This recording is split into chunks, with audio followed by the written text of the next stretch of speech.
jadi seorang koruptor sebagai pertanggungjawaban moral. Saya mau minta klarifikasi, ini tanggung jawab siapa? Bapak malu nggak sih? Tidakkah saya dengar permintaan maaf yang benar berarti seolah-olah menjadi korban?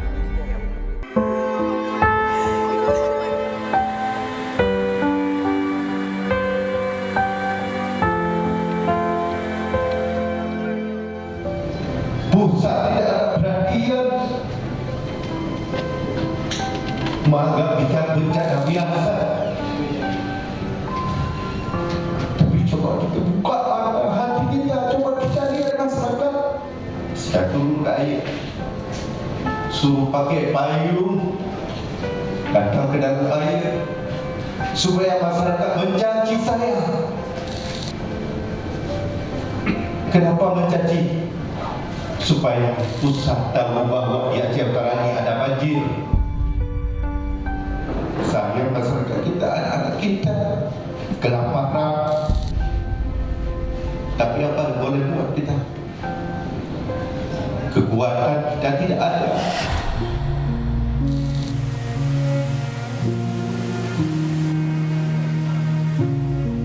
Tiga hari yang lalu menandatangani surat tidak sanggup dari segi anggaran menangani banjir ini, Bu. Maka kami mohon uluran tangan dari pemerintah pusat maupun dari pemerintah Provinsi Aceh untuk segera membantu penanganan banjir ini, Bu. Kami bermohon kepada Bapak Presiden supaya bencana besar ini dapat ditetapkan sebagai status bencana nasional.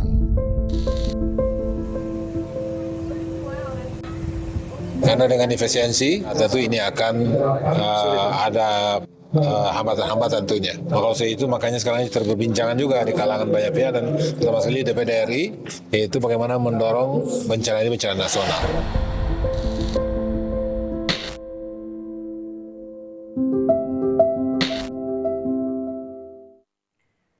Selamat malam, selamat bergabung di program Rosi. Hari ini Kamis 4 Desember, bencana ekologis di Pulau Sumatera tidak juga ditetapkan sebagai bencana nasional. Kenapa?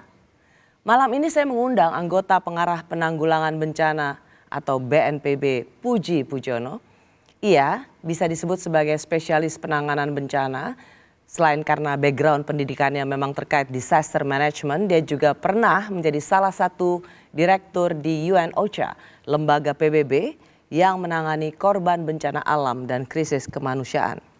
Saya juga mengundang anggota DPD Republik Indonesia atau seorang senator asal atau daerah pemilihan Sumatera Barat yang akan menyuarakan seperti apa permintaan masyarakat di Pulau Sumatera yang terkena bencana, Bapak Irman Gusman.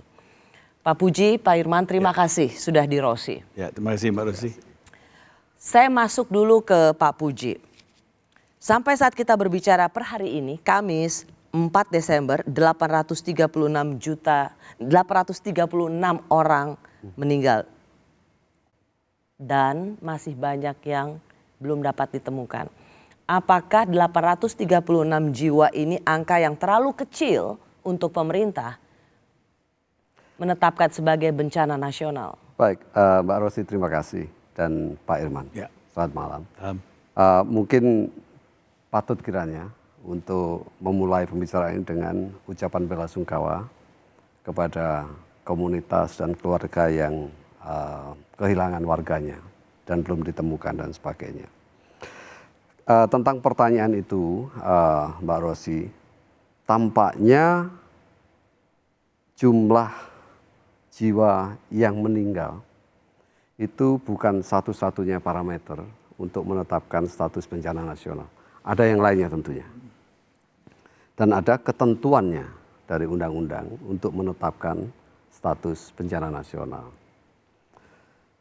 Yang kita tahu sekarang adalah bahwa Presiden menyebutkan bahwa beliau menetapkan ini sebagai prioritas nasional. Beliau menyediakan semua backup, semua keperluan untuk pelaksanaan operasi ini. Lalu kenapa enggak statusnya menjadi bencana nasional? Sesimpel itu sebenarnya pertanyaannya, Pak. Ada tiga hal. Yang pertama tadi sudah saya katakan bahwa Presiden mempunyai kewenangan authority untuk menentukan ini bencana nasional atau tidak. Yang kedua, berkaitan dengan pembagian kewenangan di dalam pemerintahan. Salah satu yang menjadi batasan adalah ketika pemerintah daerah, seperti dalam kasus tsunami, 70% dari anggota pemerintah daerah dan pimpinannya itu tidak Lumpuh. di tempat. Bukan hanya lumpuh, termasuk korban. Jadi kelumpuhan pemerintahan daerah itu sangat penting, faktor yang sangat penting. Dan yang ketiga, Oke, sebentar, Ya. supaya ini gampang dipahami. Jadi kalau kita membandingkan dua yang paling primer Ya. di era reformasi itu ada dua, yaitu tsunami Aceh dan COVID. betul. Dan waktu di Aceh karena bahkan 70% dari pelayanan publik tidak ada. Betul. Jadi boleh dong Pemerintah daerahnya pemerintah tidak- daerah ya. tidak ada, kita bisa bilang lumpuh. Apakah kemudian memang tercerai-berai ataukah menjadi korban jiwa, tidak ada, maka itu ditetapkan sebagai bencana nasional. Betul. Sekarang tidak ada kelumpuhan di pemerintahan daerah sehingga pemerintah pusat merasa tidak perlu menjadikan ini sebagai bencana nasional. Saya tidak bisa mengatakan begitu karena sekali lagi presiden yang Tapi harus tidakkah menentukan. BNPB memiliki otoritas untuk mengusulkan? Apakah Ya. BNPB tidak Gini. memberikan usulan Bukan usulan, begini. atau pertimbangan? Ya. Kalau gitu saya ganti pertanyaannya Pak Puji. Apakah BNPB Ya. memberikan ruang kepada presiden bahwa ini penting untuk ditetapkan sebagai bencana nasional? Right. Yang pertama, presiden melakukan kepemimpinan langsung, baik di tingkat pusat maupun sampai instruksi ke daerah. Nah, dalam konteks itu BNPB memberikan semua parameter, semua informasi at the disposal di tangan beliau. Nah, sekali lagi keputusannya di presiden. Jadi kami menyediakan status pemerintahan, kemudian status akses ke daerah, kemudian situasi pemenuhan, penyelamatan, semua kita sediakan, gitu kan? Nah, dalam aturan pemerintahan tentunya, apa yang dipandang oleh satu unit pemerintahan itu akan, bayangan saya, akan diletakkan bersama dengan pertimbangan yang lainnya, misalnya di dalam rapat kabinet dan sebagainya kan. Nah, satu perspektif dari operasi itu akan digabung dengan yang lainnya. Saya pikir itu yang membentuk keputusan. Oke, saya ke Pak Irman dulu. Pak Irman, termasuk Anda senator daerah pemilihan Sumatera Barat, meskipun ini adalah bagian dari kesemuanya, tidak melulu tentang Sumatera Barat, tapi saya rasa Anda adalah representasi dari daerah yang terdampak luar biasa dari bencana di Sumatera. Anda sempat mengatakan ini harus menjadi bencana nasional. Apakah Anda tetap pada pendirian itu? Ya, begini, sebagai mewakili rakyat yang korban bencana, terutama daerah pemilihan saya Sumatera Barat, tentu kita punya jaringan juga sampai ke bawah Mbak Rosi, ya. Pas apa yang kita rasakan, kita alami bersama juga di daerah provinsi lain itu, ini luar biasa apa kejadian ini. Seperti apa yang disampaikan oleh Mualim Gubernur Aceh katakan, sampai dia menangis mengatakan, ini sudah seperti tsunami Kedua. Nah, itu saja skopnya kalau hanya provinsi dalam konteks wilayah. Ini 3 provinsi. Jadi kalau biasanya lintas kabupaten itu tanggung jawabnya ada di gubernur. Tapi ini kalau udah lintas provinsi tentu harus dibawa ke... Kalau saya meminjam istilah dari Pak Puji, tapi kan pelayanan pemerintahan daerah nggak lumpuh. Tuh, lumpuh itu kan tidak bisa dilihat secara fisik. Tapi lumpuh dalam arti total memang seperti yang kita lihat tadi ya, hampir semua kepala daerah baik kabupaten, kota, bahkan gubernur pun udah menyatakan mereka nggak sanggup lagi. Nggak bisa kita serta-merta membandingkan soal status bencana itu antara tsunami, COVID, dan ini kan berbeda-beda. Ya. Ini kondisi daerah sekarang berbeda dengan dulu. Ini daerah sekarang, katakan dalam soal anggaran, itu sangat terbatas. Baru dipotong anggarannya. Bahkan Sumatera Barat saja untuk bayar gaji pegawai aja nggak ada. Udahlah kata Gubernur Mayadi, Pak Purbaya tolong bayar. Ya. Nah, apalagi dalam keadaan besar begini. Kas daerah untuk di Sumbar contoh, saya tanya sama Pak Sekdanya 2 hari yang lalu, berapa tinggal lagi? Hanya 5 miliar. Ya, Mereka bisa bikin apa gitu? Iya, nggak bisa bikin apa-apa. Kalaupun juga bisa, coba lihat jalan yang sangat strategis dari Padang ke Bukit Tinggi Lembah Anai, dulu 2024 kan kena longsor juga. Nah sekarang longsor lagi, karena penyelesaian kita itu kan ad hoc saja, tidak komprehensif. Ya, sebatas hanya... Jadi dengan status bencana nasional, itu Pak Irman merasa atau mereka yang terdampak Ya, bencana ekologis di Sumatera itu, merasa bisa dapat penanganan secara komprehensif? itu yang kita harapkan. Karena bagaimanapun daerah kita ini kan ring of fire, apalagi Sumatera itu kan. Kan Mbak Rusi lihat, pernah nggak kita menangani ini secara total gitu dalam persoalan. Dan dalam sejarah Belum ada. bencana di Indonesia tidak ada dalam 3 provinsi sekaligus. Nggak ada gitu loh. Jadi dengan hal ini, kalau sudah 3 provinsi, buat saya ini, apalagi memang masyarakat juga mendukung, kami pun sebagai senator dari provinsi Hanya gini, Sumatera dan Aceh juga. Pak Irman, Ya. mengapa Anda merasa soal status ini jadi penting? Ya artinya Bukankah kan penanganannya juga selalu ya nggak secara bisa nasional? begitu kan, kita kenal apa namanya, ada tanggap darurat tingkat provinsi ya, ketika provinsi sudah menyatakan ketidakmampuan, tidak bisa secara eksplisit mereka ya. Saya mewakili rakyat langsung ya kan, tanpa ada birokrasi dengan presiden ya, kami 12 senator bahkan ketua DPD pun telah menyatakan ya, menetapkan ini bencana nasional. Apalagi gitu loh. Ya apa? Kenapa? Mengapa Ya karena mengapa ketidakmam- status itu ya, menjadi karena- penting? Padahal penting penanganannya sekali, sudah secara sangat. nasional. Dengan status itu ada, sehingga koordinasi kerja itu lebih menyatu, lebih lebih komando. Ya, kalau sekarang coba lihat antara Basarnas dan PNPB aja di lapangan berbeda. Ya, masing-masing instansi bekerja untuk membawa mereka sendiri. Polisi kita akui telah membuat banyak. Tidak ada dalam satu komando. Ya, ingat saya 2004 ya, waktu saya masih di DPD. Itu langsung kita turun. Bahkan Presiden menetapkan Menko Kesra waktu itu Pak Alwi Siap ditunjuk. Ya, setelah itu bikin Badan Rehabilitasi Rekonstruksi ya, BNPR. Jadi kita tuh jangan melihat hanya yang dalam kondisi yang darurat ini. Ya, nanti rehabilitasinya bagaimana? Rekonstruksi bagaimana? Ini harus panjang melihatnya, Mbak. Mungkin bisa Jadi kita nggak bisa sambung. hanya sekedar apa namanya, bukan satu ini sangat penting. Ya, kalau kita masih menganggap kita NKRI. Kalau enggak, kami di Sumatera ini merasa ketika sumber daya alam kami milik nasional, ketika bencana daerah. Ini kuat sekali. Ketika izin usaha, Ketika izin usaha pusat. Ya, lihat apa yang terjadi tadi pagi kan.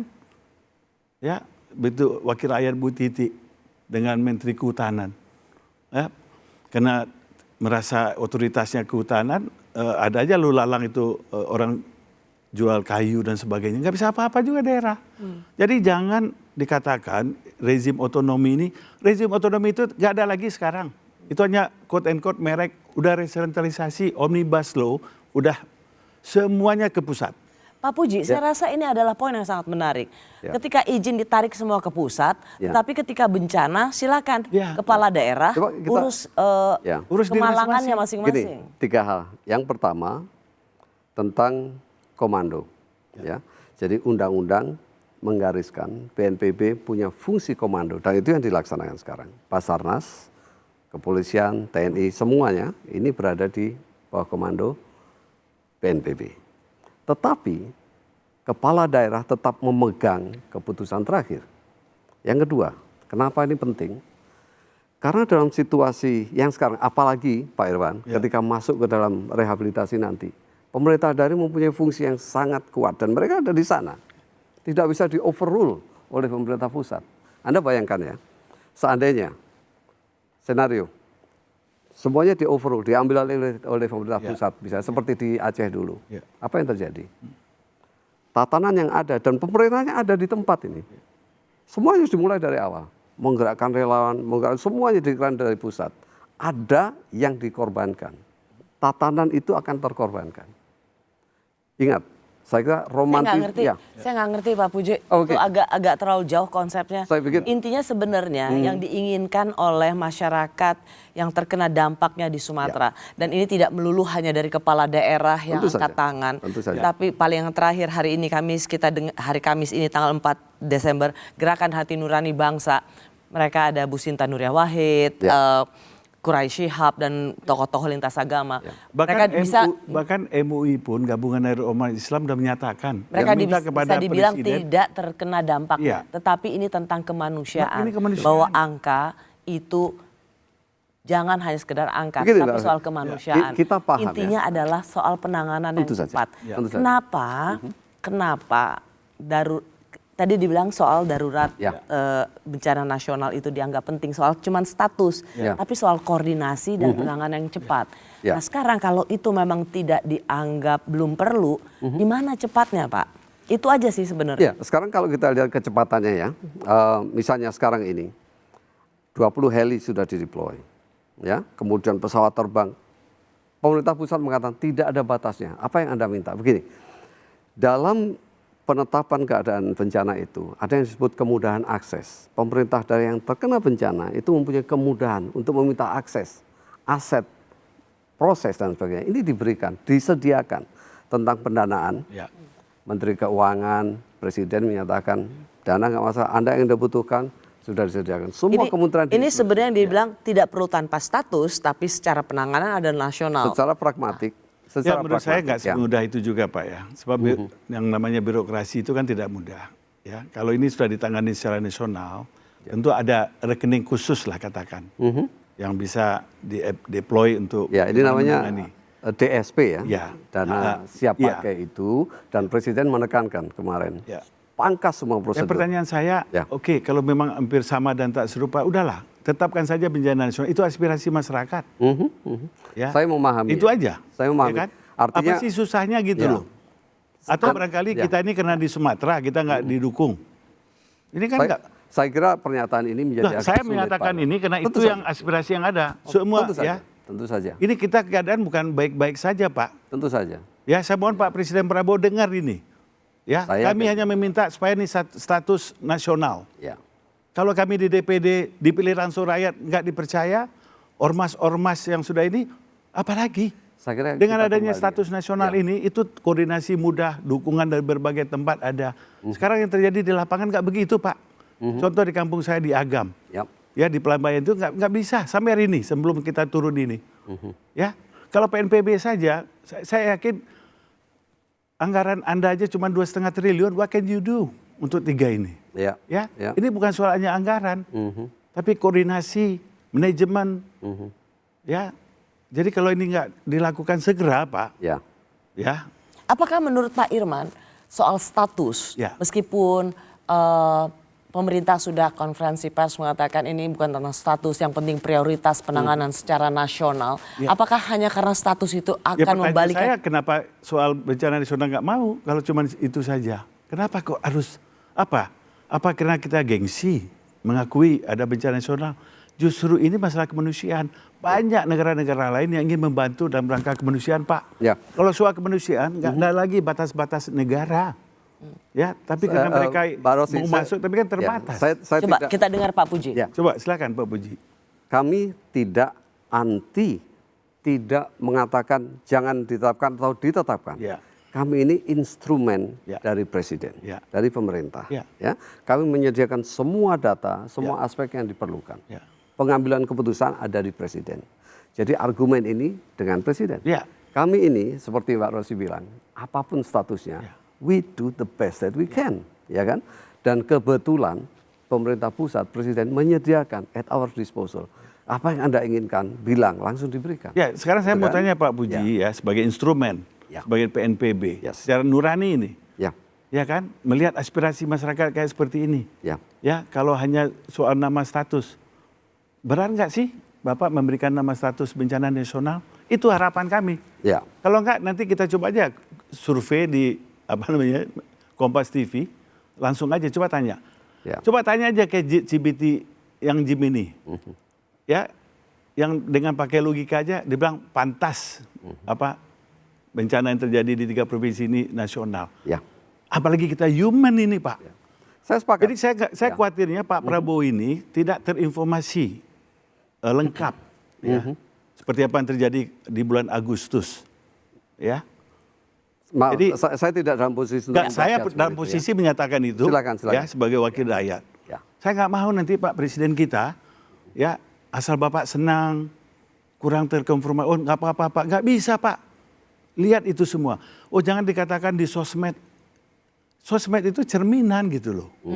Ya, cerminan suara. Memang Saya khawatirnya Pak Prabowo ini ya tertutup informasinya. Ya nggak ada yang berani menyampaikan. Saya yang menyampaikan langsung. Silakan. Ya Pak Prabowo, ya sebagai warga, sebagai senator Republik Indonesia, saya mohon, saya minta segera tetapkan status bencana Sumatera ini bencana nasional. ya. Silakan. Tentu saja sebagai senator Bapak punya ruang untuk menyatakannya. Sebagai bagian dari birokrasi kami juga punya ruang, punya koridor. Ini saya kira indahnya bernegara seperti ini. Betul. Kami dengan aturan, Bapak menggunakan nurani. Ya tapi kan waktu Bertemu Pak. di tengahnya itu. Iya. Baik. Kalau gitu, kami akan lanjutkan lagi diskusi karena ini adalah sesuatu yang penting dijelaskan. Begitu banyak menginginkan status bencana nasional ini ditetapkan di Sumatera sebagai bencana ekologis dan ini adalah bencana yang harus ditanggung bersama. Tetapi kenapa lama atau belum juga ditetapkan? Bencana di Sumatera atau yang kita sebut dengan bencana ekologis sampai saat ini belum ditetapkan sebagai bencana nasional. Meskipun secara penanganannya disebutkan oleh pemerintah penanganan yang all out, penanganan yang sangat masif dan bersifat nasional. Tapi masih banyak yang mempertanyakan kenapa sih status ini tidak diterapkan. Saya masih bersama anggota pengarah Penanggulangan Bencana atau BNPB yang juga salah satu inisiator pembentukan Undang-Undang Penanggulangan Bencana. Ia adalah Puji Pujiono dan juga seorang senator atau anggota DPD RI asal Sumatera Barat, Pak Irman Gusman. Mengapa status itu menjadi penting Pak Irman Gusman? Tadi di bagian sebelumnya kita sempat ada pro dan kontra. Kenapa status itu begitu penting? Padahal sekali lagi penanganannya secara nasional masif dan semua support dilakukan. Ya itu kan secara makronya begitu, tapi di lapangan kan nggak seperti itu yang terjadi, ya kan?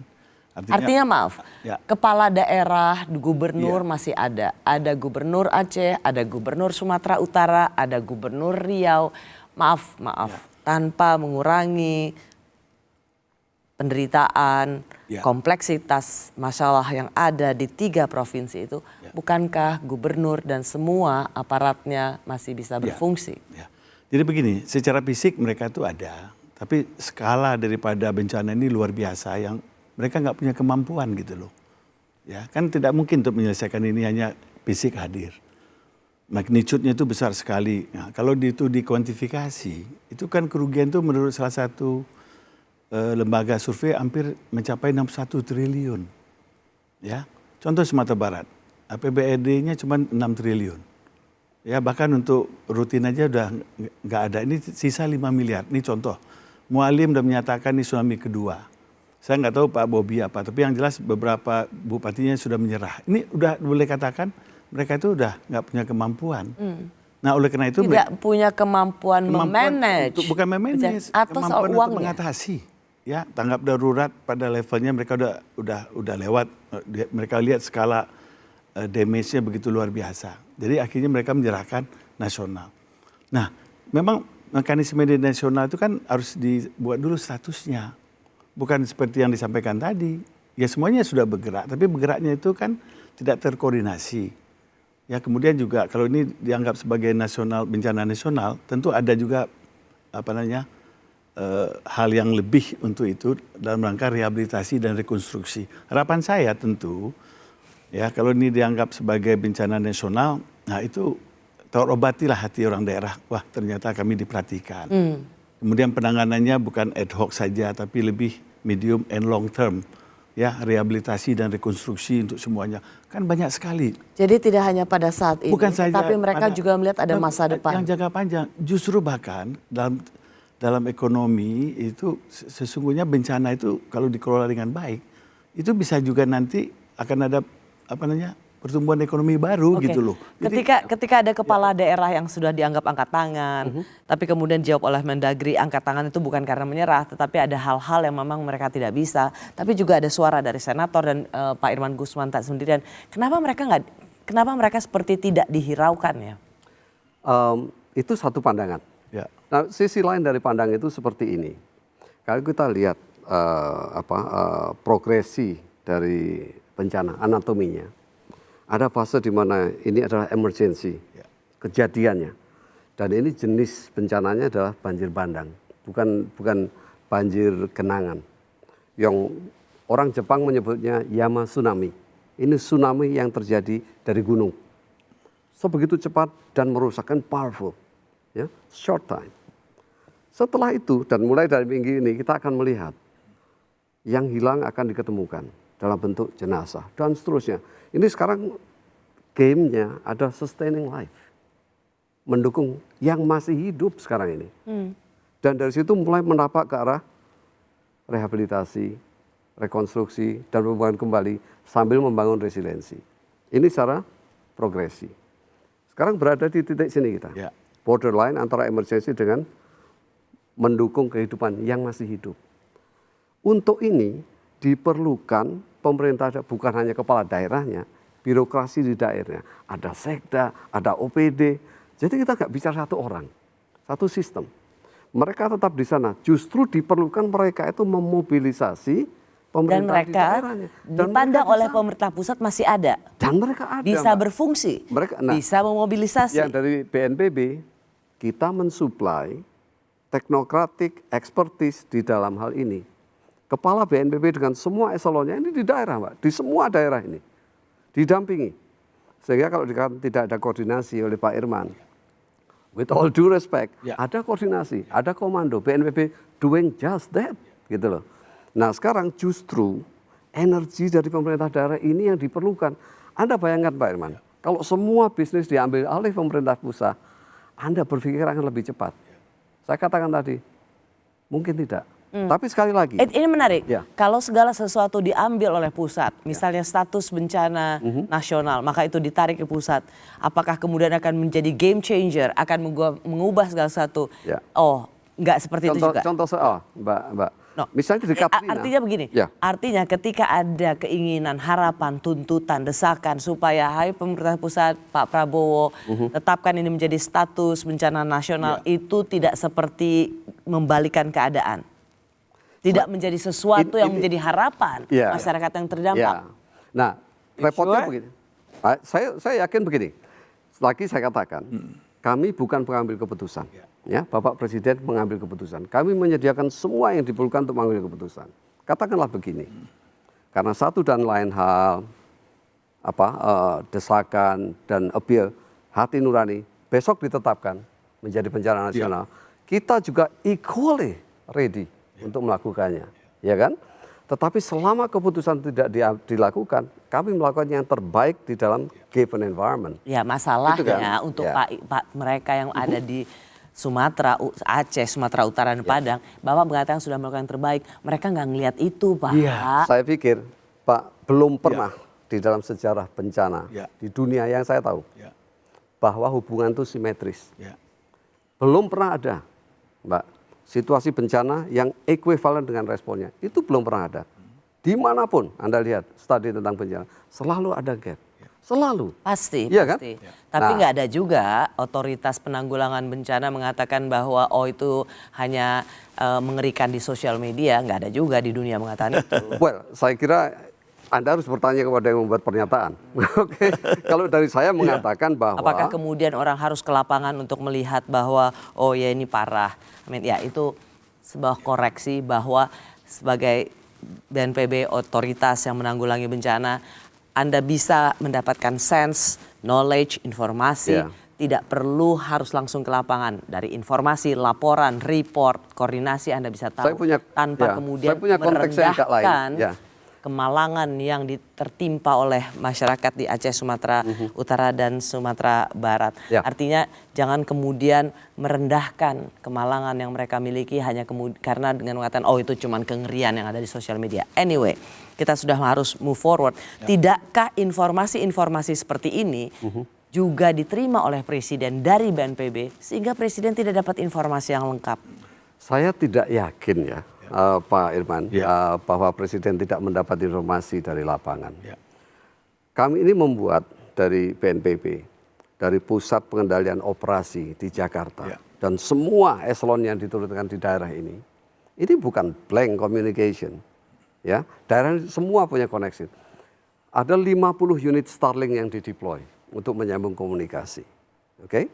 Nah, ini informasi datang, diolah, disajikan. All the time. Jadi bukan tidak ada vakum komunikasi, Pak. Koordinasi juga dilakukan gitu kan. Sekali lagi, yang penting bagi kami sebenarnya adalah bahwa yang kami perlukan dalam hal aset, instrumen, alat, peralatan, dana itu disediakan. Sekarang Anda bayangkan, kalau pemerintah daerah ini berdiri sendiri dan tidak didampingi oleh teman-teman dari BNPB misalnya, untuk menyusun hasil dari pengkajian kebutuhan menjadi proposal. Oke, ini pekerjaan seperti ini memerlukan keterampilan tertentu. Nah, pendampingan ini menjadi penting, yang disebut pusat pendampingan nasional di daerah menjadi penting, komplement membantu pemerintah daerah.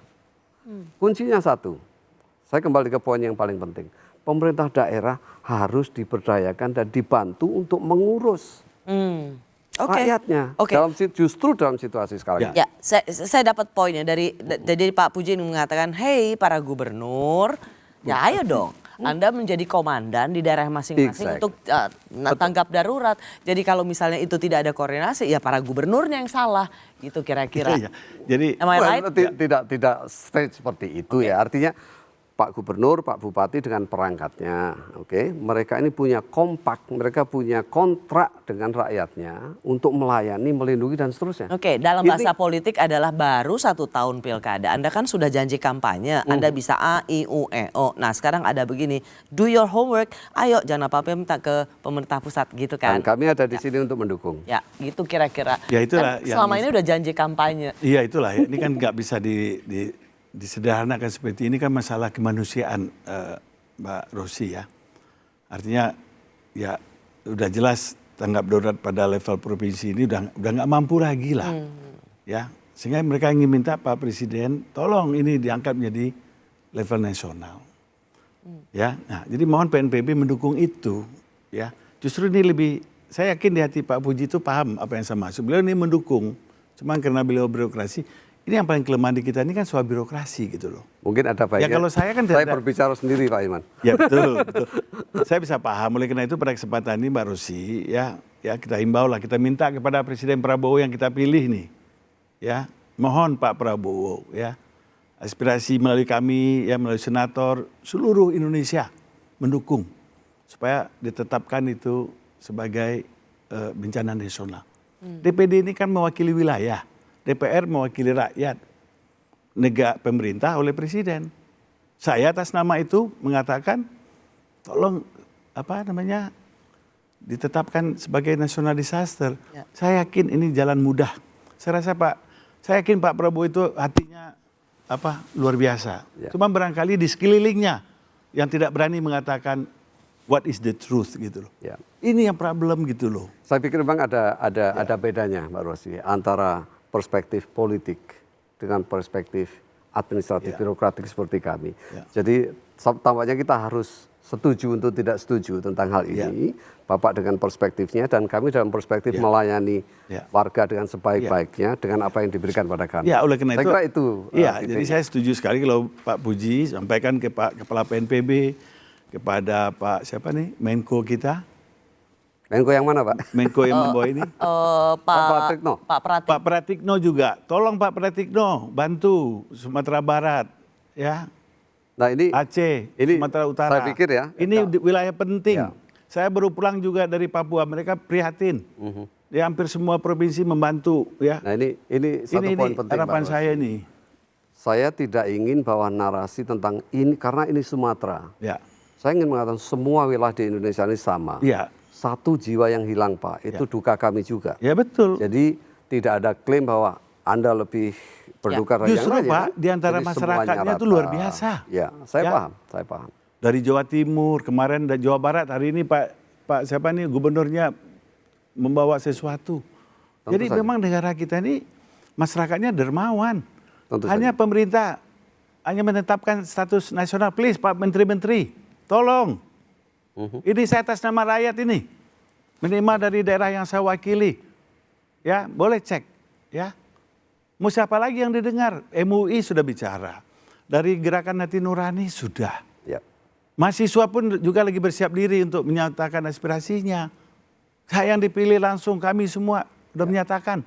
Jadi Pada kesempatan kembali forum yang ini saya tolong. katakan tadi Mbak Rosi. Mudah-mudahan Ya. hari Jumat besok ya, hari baik Pak Presiden dengan input dari PNPB, Pratikno, siapa lagi? Ya. Saya juga bicara dengan Menko siapa AHY di acara hari Sabtu. Beliau bilang saya sampaikan masalahnya. Oh ya nanti saya akan sampaikan Presiden. Ya. Ya. Menteri-menteri saya tahu lah ya. Jadi Saya sekali berani lagi, bicara langsung dengan Presiden. Pak Irwan, jadi Saya bicara Pak Prabowo sekali Silakan. lagi, udah 3 kali. Mohon status bencana nasional. Ini soal kemanusiaan. silakan. Gak ada Baik. masalah. Itu aja kuncinya Pak. Baik. Jadi kembali ke poin yang tadi, apapun keputusan yang diambil oleh Presiden, kami tetap melakukan the best that we can do. Gitu ya Pak ya? Ya. Saya percaya Dengan- itu. Ya. Tapi saya mendorong.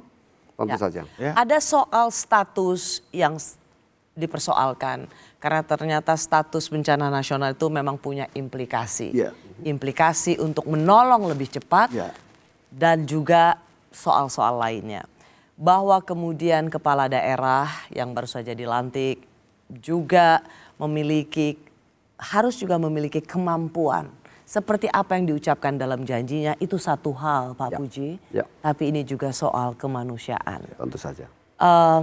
Saya ingin mengutip ini sedikit aja. Kenapa saya ingin mengucapkan ini? Karena Pak Puji itu adalah orang yang begitu dekat dengan almarhum Pak Sutopo Purwo Nugroho. Yep. Seorang yang begitu dihormati, kepala BNPB Ya. dan BNPB, dan juga ada almarhum Doni Monardo.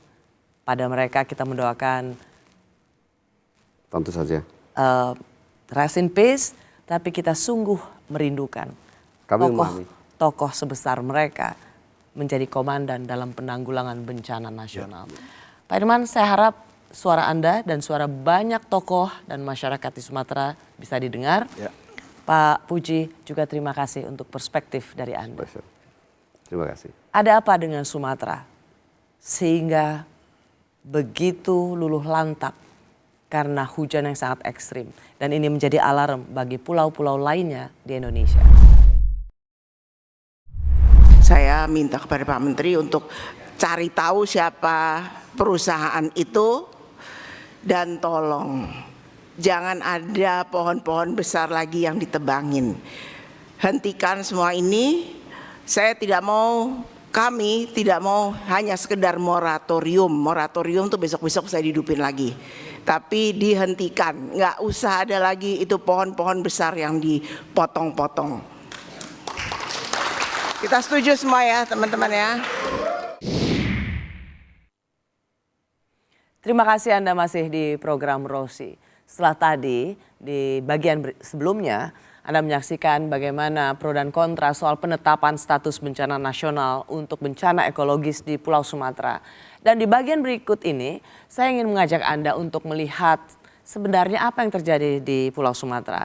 Praktek deforestasi terutama di daerah hulu Pulau Sumatera terjadi itu karena penyebabnya banjir bandang dan tanah longsor di Sumatera. Malam ini saya bersama pemimpin redaksi National Geographic Indonesia, Didi Kaspi Kasim. Bung Didi, terima kasih sudah di Rosi. Terima kasih Mbak. Saya mulai dari pernyataan politik yang terbaru hari ini, hari Kamis 4 Desember 2025. Ibu Titi Soeharto di rapat dengar di Komisi 4 dengan Menteri Kehutanan mengatakan bahwa stop penebangan hutan. Tidak ada lagi moratorium, tapi yang penting stop penebangan hutan. Sebagai seorang yang malang melintang melakukan kerja jurnalistik di pedalaman, melihat hutan-hutan konservasi, bagaimana Anda melihat pernyataan politik seorang Ketua Komisi 4 Titi Soeharto? Ya Mbak, tentunya apapun sikap politik yang berpihak, kami akan senang sekali. Bukan kami saja, kayaknya kita semua ya yang memiliki planet ini harusnya senang dengan pernyataan itu. Tapi kan sebetulnya juga ini sudah berlaku terlalu lama gitu. Jadi degradasi hutan kita sudah puluhan tahun gitu. Jadi memang sikap keras dan sikap berpihak yang nyata itu memang hari ini yang kita tunggu. Ini adalah satu pernyataan politik yang kita rindukan. Betul. Mari kita lihat apa yang terjadi di Pulau Sumatera. Kalau tadi Bung Didi, bahwa penyebab terjadinya longsor banjir bandang itu ya ada soal cuaca ekstrim dan lain sebagainya. Tetapi hazard is natural, but disaster is it's about choice. Jadi soal bencana ekologis itu karena pekerjaan manusia. Tadi National Geographic banyak melakukan investigasi karya-karya jurnalistik untuk melakukan telaah tentang apa yang terjadi pada hutan-hutan di Indonesia. Dan itu adalah karena hulu yang sudah dirusak. Mari kita lihat yang pertama kali ya, adalah Kecamatan Batang Toru di Kabupaten Tapanuli Selatan, Sumatera Utara.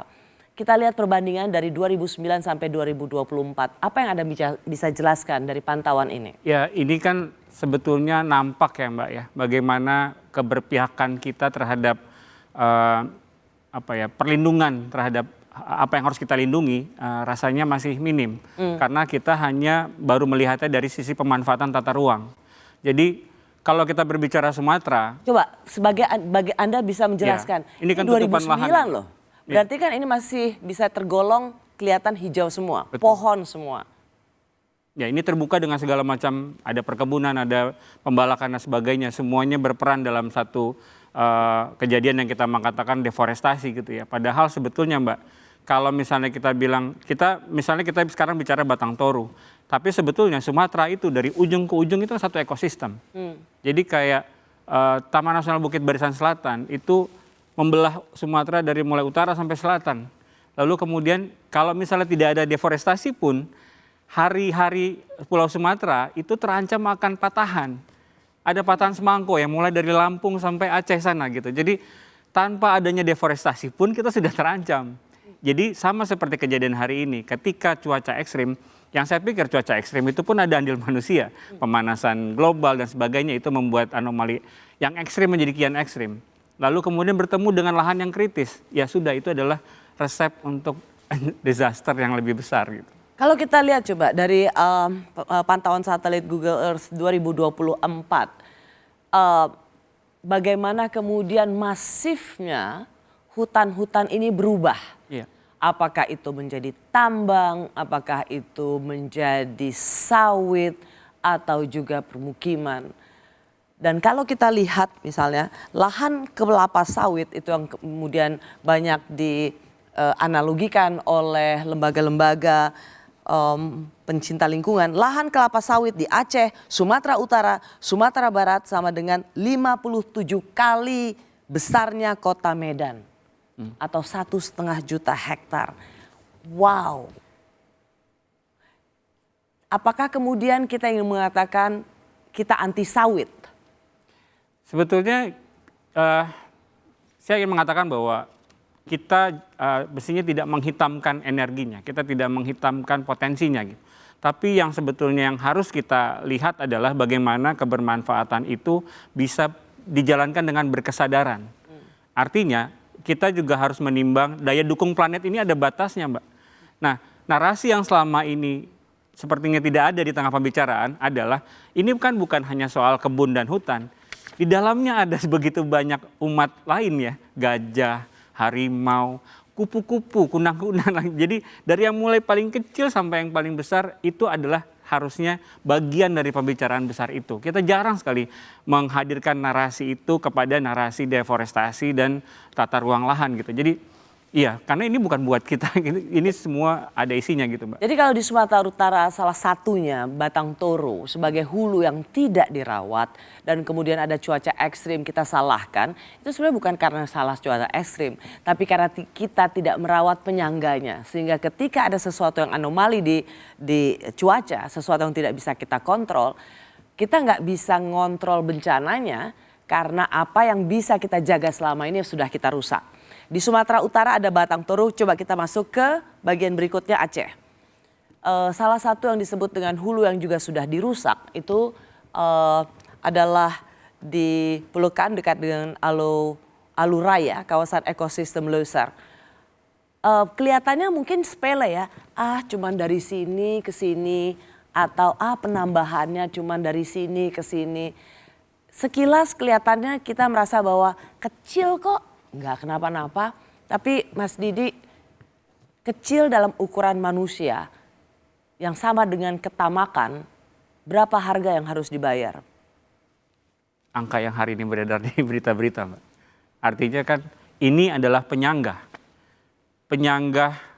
Orang sering mengatakan bahwa kota misalnya jauh dari aliran sungai, kita nggak bisa bilang begitu gitu ya. Karena memang kawasan ini adalah kawasan penyanggah. Karena di dalam penyanggah itu adalah di situ rumahnya badak, di situ rumahnya orang utan, dan mereka itu adalah yang membentuk sebuah ekosistem.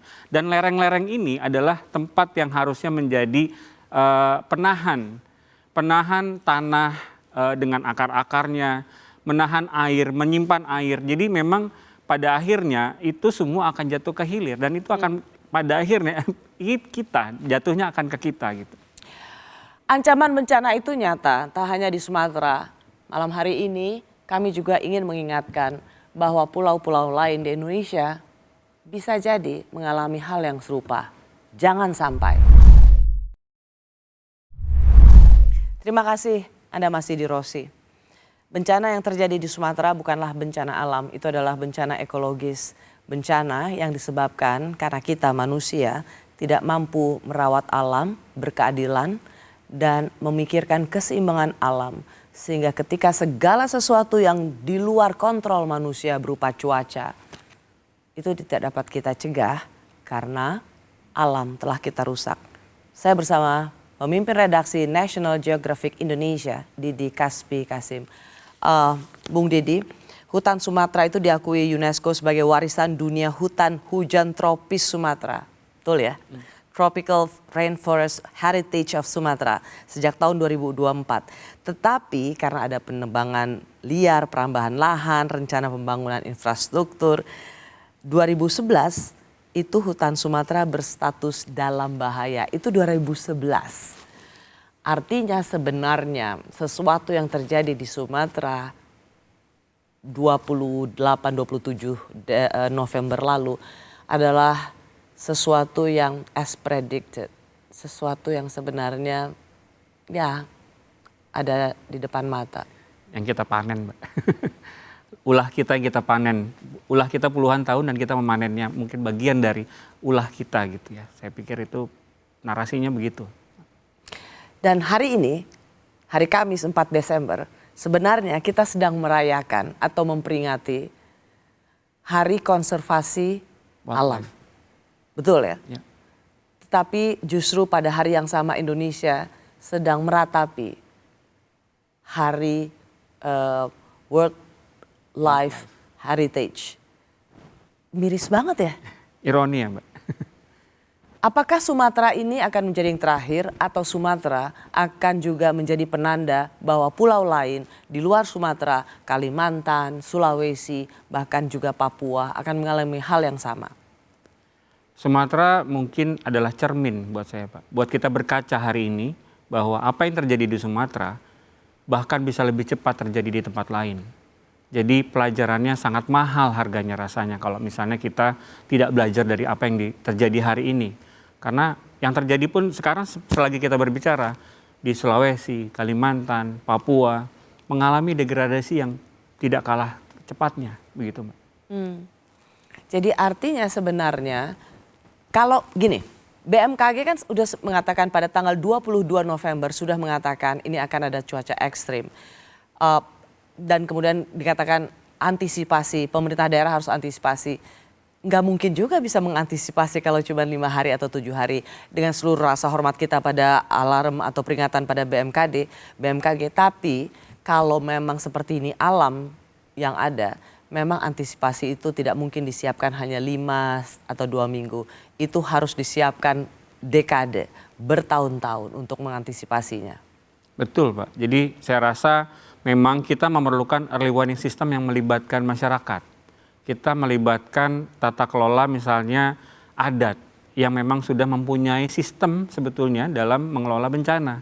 Jadi saya rasa memang betul bencana ini terlalu masif untuk ditangani 6 hari atau 7 hari gitu ya. Memang mulai dari sekarang rasanya harus ada langkah konkret yang kita lakukan dengan dimulai dari memperbaiki tutupan lahan. Lalu kemudian tadi memperbaiki early warning system kita dengan melibatkan masyarakat di akar rumput gitu Mbak. Itu akan menjadi lumayan kita bisa lebih bersiap lah gitu. Ya, menutup perbincangan kita pada malam hari, Bung Didi. Jadi 4 Desember ini kita memperingati World Wildlife Conservative 4 Desember. Tetapi di hari yang sama kita sedang meratapi apa yang terjadi pada alam kita. Tapi harusnya ratapan itu tidak berhenti hanya sekedar ratapan, harus menjadi satu kebangkitan bersama. Saya ingin mengundang Anda untuk memberikan harapan, tidak saja kepada pemerintah, tapi juga bagi masyarakat Indonesia. Terima kasih telah menyaksikan Rosi. Kita jumpa lagi Kamis depan, tetaplah di Kompas TV, independen, terpercaya. Ada harapan yang selalu bisa kita sematkan demi masa depan ekologi Indonesia. Pemimpin redaksi National Geographic Indonesia, Didi Kasim. Ketika kita melihat banjir bandang dan longsor di Sumatera hari ini, sebenarnya kita sedang diajak berkaca betapa rapuhnya ekologi Indonesia ketika batas-batas alam terus dilampaui. Hujan ekstrim ini hanya pemantik. Persoalan utamanya adalah lanskap yang kita ubah, terlalu cepat hulu yang gundul, lereng yang dipaksa bekerja tanpa henti, rawa dan gambut yang dikeringkan tanpa memikirkan musim berikutnya. Langkah pertama adalah kejujuran ekologis. Tanpanya, pemulihan mustahil dimulai. Langkah kedua, mengembalikan batas alam. Hulu tidak boleh dipaksa menjadi kebun atau tambang. Sungai tidak boleh disempitkan beton. Dan gambut tidak boleh dikeringkan semaunya. Kita harus kembali menghormati geografi kita. Langkah ketiga, memulihkan fungsi bukan sekadar menanam ulang. Reforestasi adalah awal. Tetapi inti pemulihan adalah menghidupkan kembali daerah tangkapan air, struktur tanah, ruang sungai, dan hutan sebagai pengatur air. Langkah keempat, mengembalikan manusia sebagai penjaga. Komunitas adat, ilmuwan, jurnalis, dan generasi muda harus berjalan bersama. Karena tidak ada solusi ekologis tanpa solusi sosial. Dan akhirnya, kita perlu membangun harapan. Kita masih punya waktu untuk memilih energi yang tidak merusak hulu, membangun ekonomi yang menghormati sungai, dan membuat kebijakan yang berpihak pada kehidupan jangka panjang. Harapan adalah keputusan untuk bergerak. Jika hari ini kita mulai merawat tanah yang lelah, memulihkan gunung yang terkoyak, dan memberi ruang bagi sungai untuk bernafas, kita sedang membangun masa depan yang lebih aman. Bumi sedang berbicara, mengajak kita lebih bijak, lebih rendah hati, dan lebih berani. Selama kita bergerak bersama, selalu ada peluang bagi planet untuk pulih, dan bagi kita untuk hidup lebih baik.